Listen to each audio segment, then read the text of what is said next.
Hello Government A students, this is Mrs. Miller. I'm making this video as a Unit 1 test review just to kind of help you see what you're probably going to need to know for the test because I want all of you to do very well.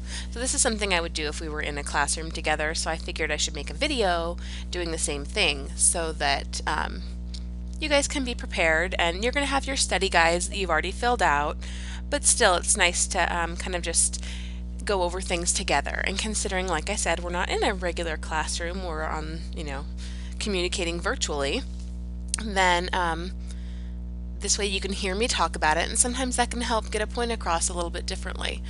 And in advance, I apologize if my dogs start barking. I've got the blinds mostly closed, but I can hear my one dog growling a little bit because someone, how dare they, was walking down our street. So I'm trying to calm her down by patting her on the head while I'm talking to you. Okay, so I'm going to get to the next slide, and hopefully she won't bark when I let go of her head.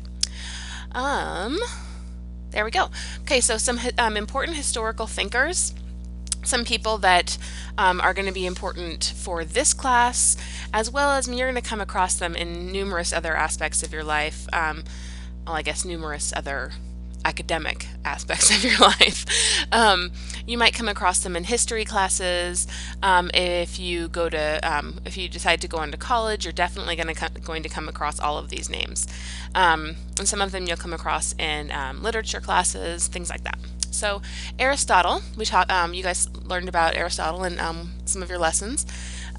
He's known as the father of political science, and he wrote many things, but the one that's discussed most in this unit is Nicomachean Ethics and Politics. So those are some, that's one of his works. And Machiavelli, which I misspelled right there, I'm pretty sure. So if I misspelled it, I apologize. It might just be the font making it look weird. But Niccolo Machiavelli is known as the father of modern political science, and he wrote The Prince. Thomas Aquinas is a medieval period writer and political philosopher. He's also a saint in the Catholic Church, so he is a religious writer. And Karl Marx is known as the father of communism. He wrote the works The Communist Manifesto and Das Kapital, depending on how you want to pronounce it. John Milton wrote The Tenure of Kings and Magistrates, and the main point about that one is the people's right to select and remove rulers. That is definitely a point that will come up in your test. So you'll want to know what that work was about and who wrote it. Next slide. Some things about Aristotle that I really wanted to go over were some definitions of the types of government that he talked about. So polity is the rule of the many for the benefit of all. And democracy is, he called, dangerous mob self-rule. Monarchy is the leader who works for the good of all the people, good of the people. Oligarchy, a few working for their own benefit. Tyranny, leader working for his own benefit. And aristocracy is a few working for the good of the people. And now, I don't know, I think a lot of us could probably think of an aristocracy being a bad thing because it's the elite few. But you have to think back in the day, you have to think back in Aristotle's day. An aristocracy may have actually been good because so few people were aware of things beyond their own little lives, and because their lives were very full just with survival. Whereas now an aristocracy is hard to think about because we're aware of so much more. We have access to so much more information. So an aristocracy then, he viewed it as, the few working for the good of the people. But now we would probably view it as the few working for their own benefit. We would view it more as an oligarchy. So yeah, that's just my own little editorial on that bit. And Aristotle said that a person's function in life is to achieve great personal fulfillment when given the freedom to pursue his dreams. So that's something you kind of just want to like think about in that context of the self and the government. So some other examples of modern types of governments that may come up during, or governmental structures that may come up in your test. Anarchism. Anarchism is the belief in the abolition. Okay, I was having a hard time saying that. Belief in the abolition of all government and the organization of society on a voluntary, cooperative basis without recourse to force or compulsion. So like when people are saying that they're anarchists, usually ideally they're assuming that everyone's going to do like all work for the greater good, and be voluntarily cooperative. In real anarchism, that would never happen. People are generally self-serving. As awful as that is to say, but human nature doesn't necessarily let us act that way.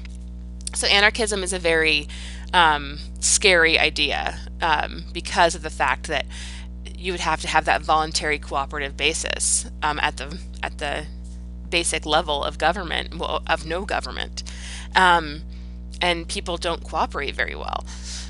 Pluralism. A government passes laws to protect the rights of its people. Totalitarianism.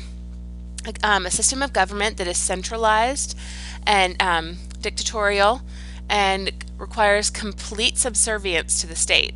So that's going to be like, you're going to think about, governments of the past that wouldn't let you have your own thoughts. If you spoke out against the government, you were executed or imprisoned. Those would be totalitarian governments.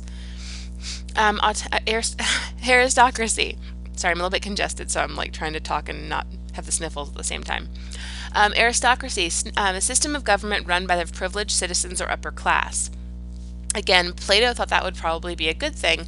For me, growing up not of the upper class, it makes me a little bit upset because I think about, all the opportunities one can have when they have that kind of privilege given to them. And that's just me being jealous. Aristocracy, a system of government by one person with absolute power. Autocracy, not aristocracy. Autocracy is a system of government by one person with absolute power. Democracy, a system of government with by the whole population or the eligible members of a state, typically through elected representatives. And part of what our democracy is we have a representative democracy or a republic. So I keep hearing this commercial on on the radio about what system of government do we have, and it's for that Challenger School. If any of you live in the Boise area, and it always drives me nuts because like the little kid knows, but all the adults are ridiculous and don't know the answer.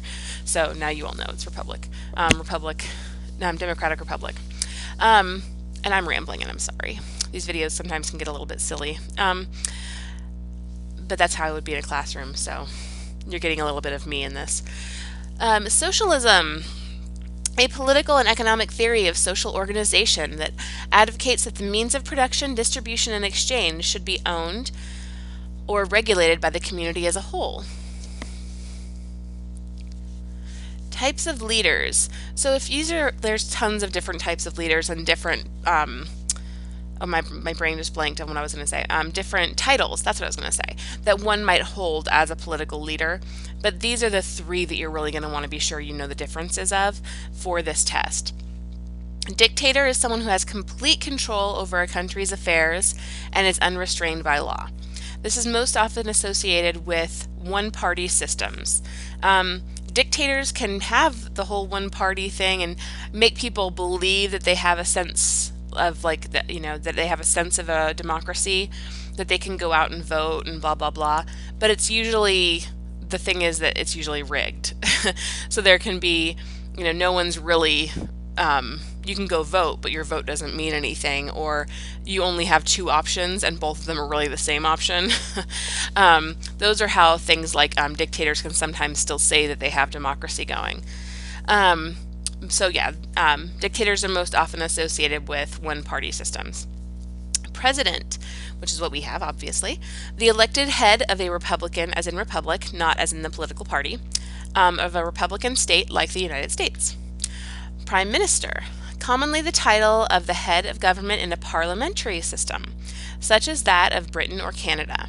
And Prime Minister and President are most often associated with multi-party systems. So those are just some things to keep in mind.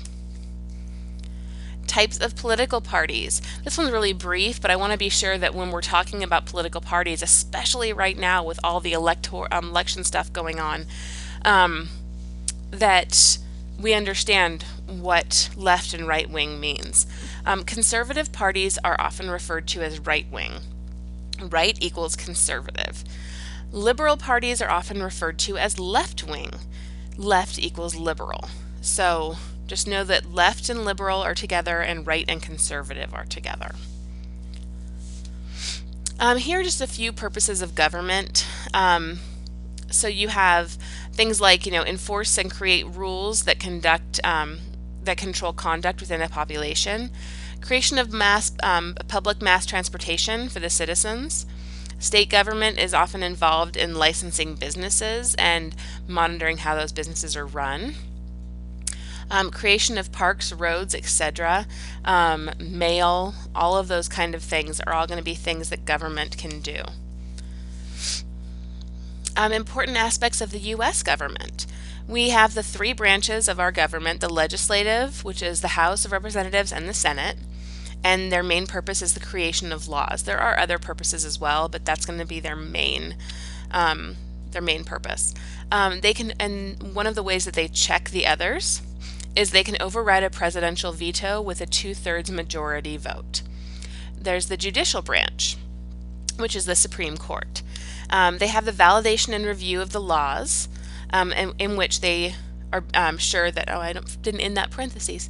When they're doing that, they're being sure that the laws are within the rules of the Constitution, so that no one can make a law that just because the law is passed, it has to still fall in the lines of the rules of the Constitution. And if it doesn't, then the Supreme Court can declare it unconstitutional and therefore void. One of the ways that the Supreme Court can check the others is that they can do that. They can void those laws that are passed by both the legislative branch and the executive branch, but the Supreme Court still has a say if a law comes to them. Also, the justices in the Supreme Court are appointed for life, and they can rule that a law that's I already said that, so is unconstitutional. Executive branch, which is the president, this branch enforces the laws. They can veto laws passed by the legislative branch, and the executive also nominates / appoints the justices of the Supreme Court. I said nominates because even though the president appoints the justices, they have to be approved by the legislative branch, which is another way that they check the executive. Important aspects of British government. So the British government has the three main branches, and then we have, of course, the monarch. But the ones that we mainly talked about are the House of Lords, the House of Commons, and the Prime Minister. So the House of Lords is a branch of their government. The members serve for life. The positions are inherited or appointed. They can review laws, but Britain does not have a constitution that is codified. So we have our constitution, and it is written down, and it is something we go back to over and over and over again. Britain doesn't really have that. They have the Magna Carta, but that's not the Constitution. It's different, and it was from a long time ago. I want to say 1026, but I could have one of the numbers transposed there.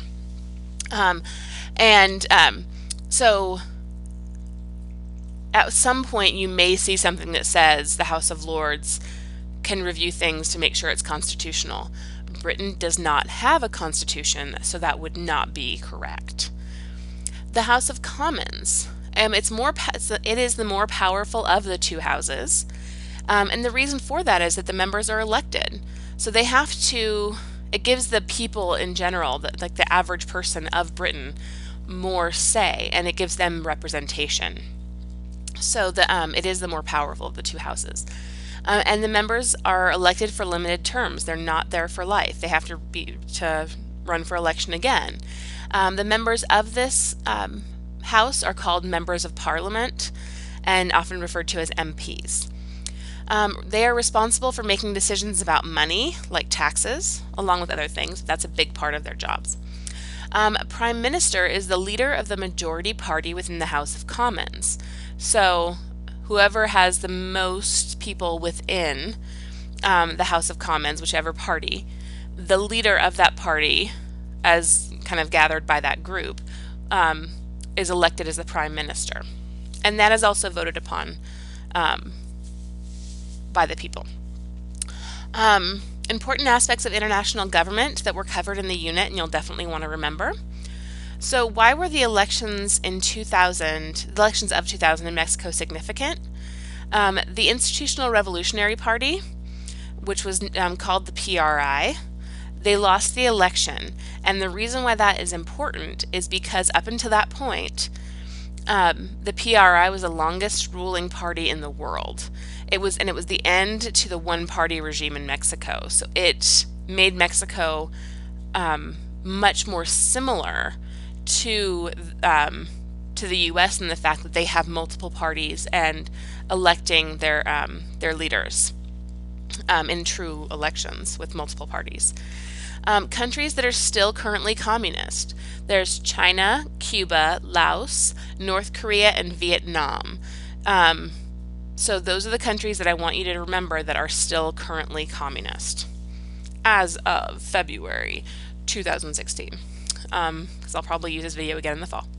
And there are 2 essay questions on the test. You have had them in lessons, so it's not, you're not going to be totally blindsided by them, but I do expect you to give me a nice answer with a nice thoughtful answer and in your own words. So definitely don't copy it from somewhere else, and ideally don't even copy it from your previous answer. I want you to show me that you know this, that you understand it. So in the parliamentary system in Britain is most different from the the parliamentary system in Britain is most different than the presidential system in the United States and the office of Prime Minister and Cabinet versus President and Cabinet, and the House of Lords versus the Senate.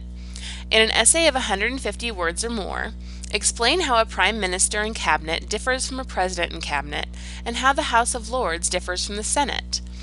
Be sure to discuss how people come to serve in all of these offices and branches. If you need to, say you get hung up on not, and then you don't have enough space there, you can discuss a little bit about the House of Commons to show some of those differences as well. So, and then on to the next. The next essay question is, in an essay of 100 words or more, explain why governments are formed, as in the purpose of government, and identify 3 levels of government that most people live under today. The thing I really want you to know with this one is I don't want the branches of government. I do not want the executive, judicial, and legislative. I want you to talk about the levels of government. So, and we've talked about those in the units. So, and then one little hint for those of you that watch this video all the way through, know what habeas corpus means. That's one that I couldn't really work into a slide. So if you watch this video all the way through, that's just a little tidbit for you.